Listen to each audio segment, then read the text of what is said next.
Week 27 on my road to Worlds.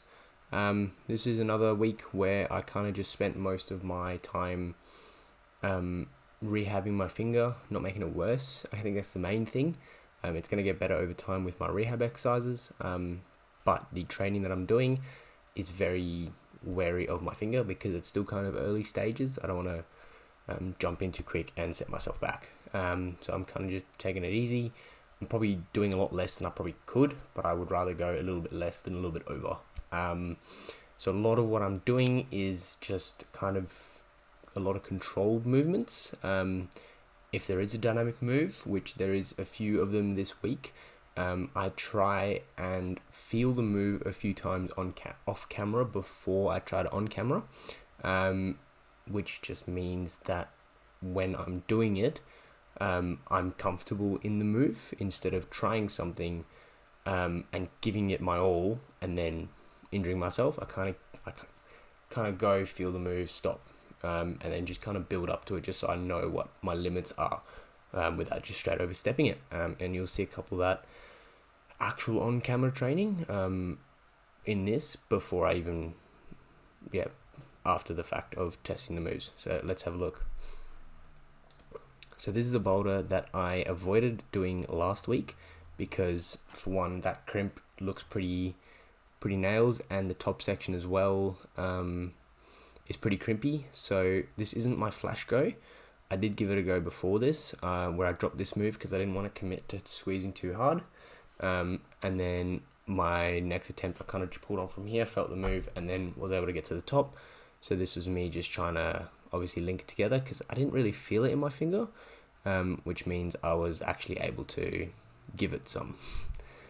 Even in that position there, I'm fairly open on this hand and the feet's pretty good, so I'm just putting all my weight in my feet, which is another good thing about this finger injury is even on a move like this last move here, I'm really in a big compression, so I'm just trusting a lot in the foot to pull myself across instead of pulling with my hands. So I'm learning how to use my feet a great deal. Jumping back over to this boulder, I tried to do another variant. It took me a few goes just to actually relearn the move, which is a bit upsetting that I just had to do it a couple times again. But yeah, I guess can't be good week to week. Pretty much what I'm doing is I'm taking out quite literally as many holds as I possibly can, going from here, getting the foot out, and then going straight to the top hold. Which is a little bit tricky. It was also putting, I got a bit scared because obviously it's a left-hand catch. I didn't really want to give it my all, especially because I couldn't exactly feel the hold and just kind of jug up there.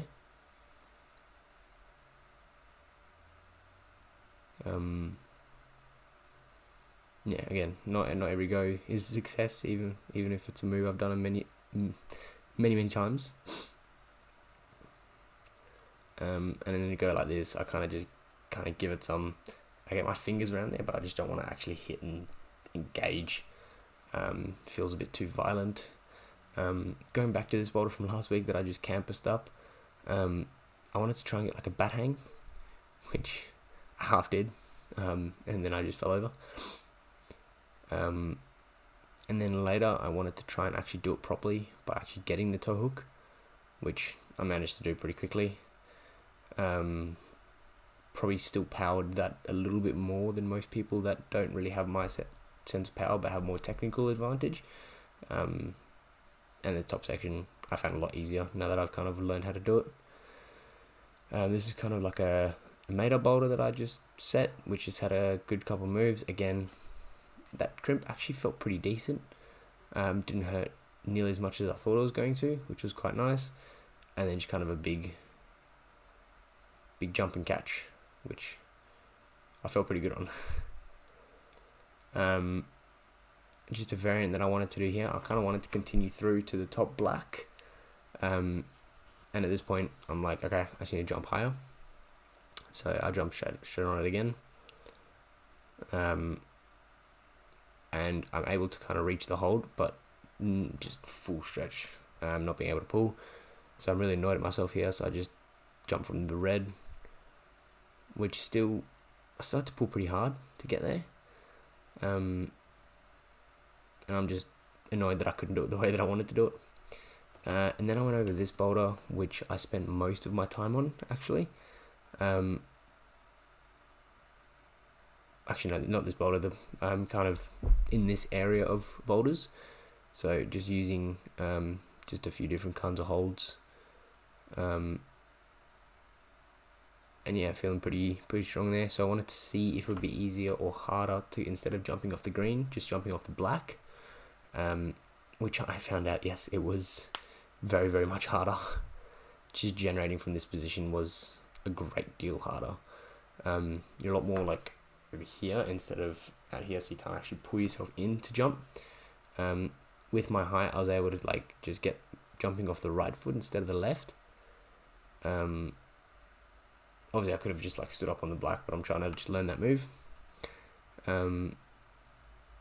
This was just kind of just training that palm down position. I probably could have done it without putting the palm down there first and then crossing over, so kind of jumping from the start straight into the palm, which I probably will try again next week. Now looking back to it, just makes it more of a actual comp style.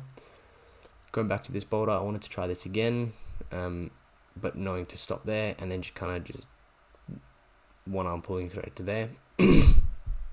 Just something a bit fun, wasn't overly hard.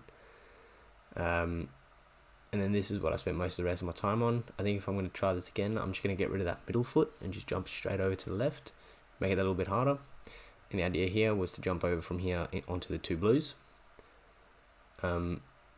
Obviously you can break it by just going straight up, but the idea is obviously learning the moves, which is one of the things I enjoy about training by myself, is I can set a boulder like this that is to train a specific style of move, without breaking it. Because if I set this boulder, anyone, you don't even have to be close to my level of climbing, you would just go there and go straight up.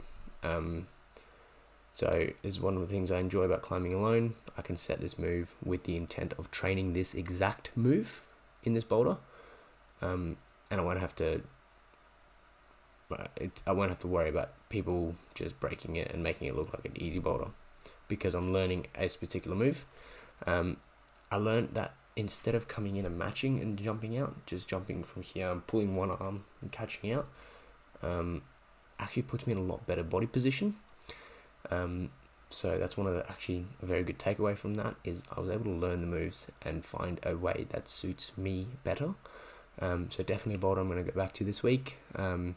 Obviously taking out the one extra hold, making that start a little bit harder, and then just trying to dial that move in, kind of trying to focus on going upwards more instead of sideways, give myself more time to land the foot, and the top shouldn't be too hard. It's the same as doing the blue boulder normally.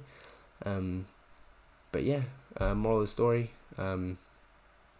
fingers feeling pretty good. If you're going to train and you want to train a specific move, train that move. You don't have to try and set a boulder for a specific move and then find a way to break it.